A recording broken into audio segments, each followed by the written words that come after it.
പണ്ട് കാലത്തെ അമ്മമാരുടെ കൈപ്പുണ്യം എന്നൊക്കെ പറയുകയല്ലേ. അവർ ചമ്മന്തിപ്പൊടിയൊക്കെ ഉണ്ടാക്കി കഴിഞ്ഞാൽ ഭയങ്കര ടേസ്റ്റാണ്. അതേ രീതിയിൽ നമ്മളിവിടെ ഒരെണ്ണം ഉണ്ടാക്കി കാണിക്കാം. ഇതിൻ്റെ ടേസ്റ്റ് നമ്മൾ മലയാളികൾക്ക് വല്ലാതെ ഇഷ്ടപ്പെടും. കാരണം പഴമയുടെ അല്ലെങ്കിൽ ഗൃഹാതുരത്വമുണർത്തുന്ന ഒരു ടേസ്റ്റാണിത്. എളുപ്പത്തിൽ ഉണ്ടാക്കാൻ പറ്റുമെന്നുള്ളതാണ് വേറൊരു കാര്യം. കുറേ നാൾ സൂക്ഷിച്ചും വെക്കാം. 5 തേങ്ങ കൊണ്ടാണ് ഞാനിവിടെ ചമ്മന്തിപ്പൊടി ഉണ്ടാക്കുന്നത്. തിരുമ്മി തുടങ്ങി. ഇങ്ങനെ ഒരു ചരുവത്തിലേക്ക് തിരുമ്മിയിടണം. ഇനി ചമ്മന്തിപ്പൊടി ഉണ്ടാക്കുന്നതിനുള്ള ചേരുവകൾ പറയാം. കുറച്ച് കുരുമുളകാണ് ആദ്യം വേണ്ടത്. 4-5 തുഞ്ച് കറിവേപ്പില ഇത് ഒരു ചരുവത്തിലെടുത്ത് വെക്കണം. ചമ്മന്തിപ്പൊടി ഉണ്ടാക്കുന്നതിന് മുമ്പ് കറിവേപ്പില അതിൻ്റെ ഇലകളെല്ലാം കൂടി ഊർത്തൊരു പാത്രത്തിൽ ഇട്ട് വെക്കണം. 1 കപ്പ് ചെറിയ ഉള്ളി അല്ലെങ്കിൽ കുഞ്ഞുള്ളി എന്നൊക്കെ പറയും.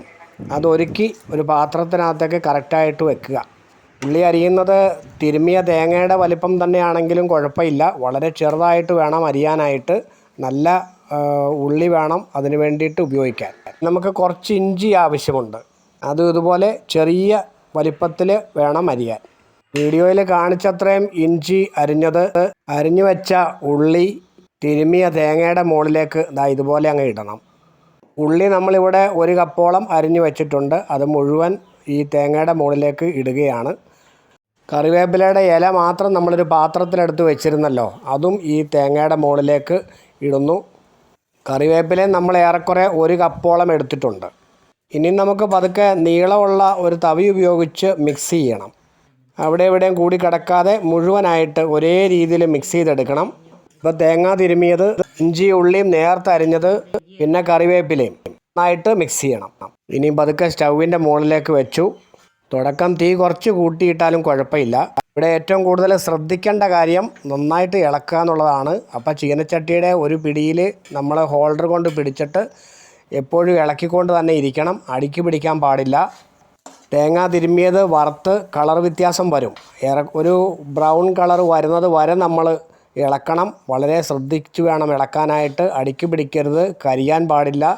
തവി കൊണ്ട് വളരെ പതുക്കെ അടി കൂട്ടി ഇളക്കിയാൽ മതി. 5 തേങ്ങയാണ് നമ്മളിവിടെ തിരുമ്മിയിട്ടിരിക്കുന്നത്. അത് ഈ ഒരു വലിപ്പത്തിലുള്ള ചീനച്ചട്ടിയിൽ നിറഞ്ഞു തന്നെ കാണും. പക്ഷേ കുറച്ച് കഴിയുമ്പോൾ അതിൻ്റെ പകുതി ക്വാണ്ടിറ്റിയെ കാണുകയുള്ളൂ. ജലാംശം എല്ലാം പോകുമല്ലോ. അടുപ്പേ വെച്ച് ഏറെക്കുറെ ഒരു 10 മിനിറ്റിന് ശേഷം കളറ് ഈ ലെവലിലായിട്ടുണ്ട്. ഇതൊന്നും പോരാ, കുറച്ചും കൂടി കളർ വ്യത്യാസം വരാനുണ്ട്. അത്രയും നേരവും തന്നെ ഇളക്കുകയും വേണം. ഇതിനിടയ്ക്ക് കുരുമുളക്, ഉപ്പ്, മുളക് പൊടി ഇത് 3ഉം സെറ്റാക്കി വെക്കണം. പിന്നെ ഇളക്കി അടുക്കി പിടിക്കാതെ നമ്മളുടെ ചമ്മന്തിപ്പൊടി ഏറെക്കുറെ റെഡിയായി വരുന്നു. ഈ കളർ മതി. ഇനി കുരുമുളക് നമ്മൾ പൊടിച്ചു വെച്ചിട്ടുണ്ട്. അത് നമുക്കൊരു 1.5 ടീസ്പൂൺ മതിയാകും. ഇതുപോലെ നന്നായി പൊടിച്ച കുരുമുളക് പൊടി ഇതിൻ്റെ മുകളിലേക്ക് തൂളി ഇടണം. ഒരു 1.5, ഇതിപ്പോൾ 1 സ്പൂൺ ഇട്ടു, ഇനി ഒരു 1/2 സ്പൂണും കൂടി ഇടണം. ഇതിട്ടതിന് ശേഷം ശരിക്കും തവി കൊണ്ട് അവിടെ ഇവിടെയും കട്ടി പിടിച്ച് കിടക്കാതെ യൂണിഫോമായിട്ട് കിട്ടുന്ന രീതിയിൽ ഇളക്കണം.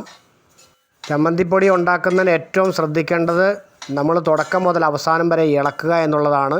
ഇനി നമുക്ക് മുളക് പൊടി ഇടാനുണ്ട്, അതുപോലെ ഉപ്പിടാനുണ്ട്. കുറച്ച് മഞ്ഞൾ ഇപ്പം നമുക്ക് ഇടാം. ഒരു 1/2 സ്പൂൺ മതി, കൂടുതൽ വേണ്ട. ചെറിയൊരു കളറും മറ്റ് ആവശ്യങ്ങൾക്കും വേണ്ടിയിട്ടാണ്.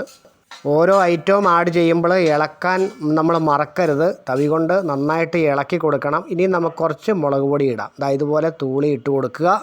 ഉണ്ടാക്കുന്ന ചമ്മന്തിപ്പൊടിക്ക് ഒരു വലിയ സ്പൂണിന് 1 സ്പൂൺ മുളക് പൊടി മതി. നന്നായിട്ട് ഇളക്കി എല്ലാ മൂലയും എത്തുകയും വേണം. ഉപ്പ് നമുക്ക് ഈ തേങ്ങ വറുത്തതിനകത്തേക്ക് ഡയറക്റ്റ് ഇടണ്ട. നമുക്ക് കുറച്ച് പുളിയുടെ കൂടത്തിൽ മിക്സിക്കകത്തിട്ട് അടിച്ചിട്ട് ഇട്ടാൽ മതി. വാളംപുളി കുറച്ചെടുക്കണം. ഇതുപോലെ കൈക്ക് കുറച്ചെടുത്തിട്ട് ഉണ്ട ഉരുട്ടിയാൽ കിട്ടുന്ന അത്രയും മതി.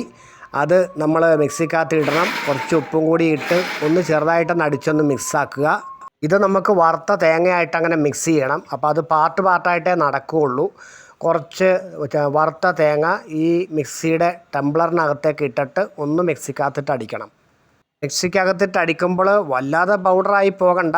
ചെറിയതായിട്ട് 1-2 തവണ ഒന്ന് ഓണാക്കുകയും ഓഫാക്കുകയും ഒക്കെ ചെയ്താൽ മതി. ഇവിടെ കാണിച്ചു തരാം.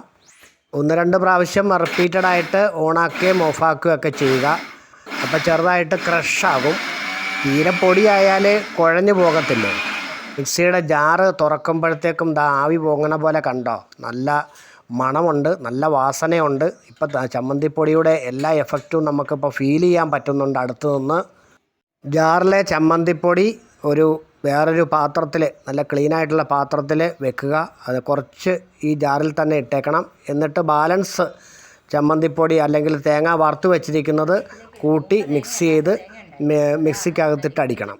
അങ്ങനെ നമ്മൾ വറുത്ത് വെച്ചിരിക്കുന്ന തേങ്ങ മുഴുവൻ ഇതുപോലെ വാളംപുളിയും ഉപ്പും കൂടി മിക്സ് ചെയ്തിട്ടുള്ളതിനകത്തേക്ക് മിക്സിക്കകത്ത് വെച്ച് അടിച്ച് 3-4 ഘട്ടങ്ങളായിട്ട് കംപ്ലീറ്റ് ചെയ്യണം.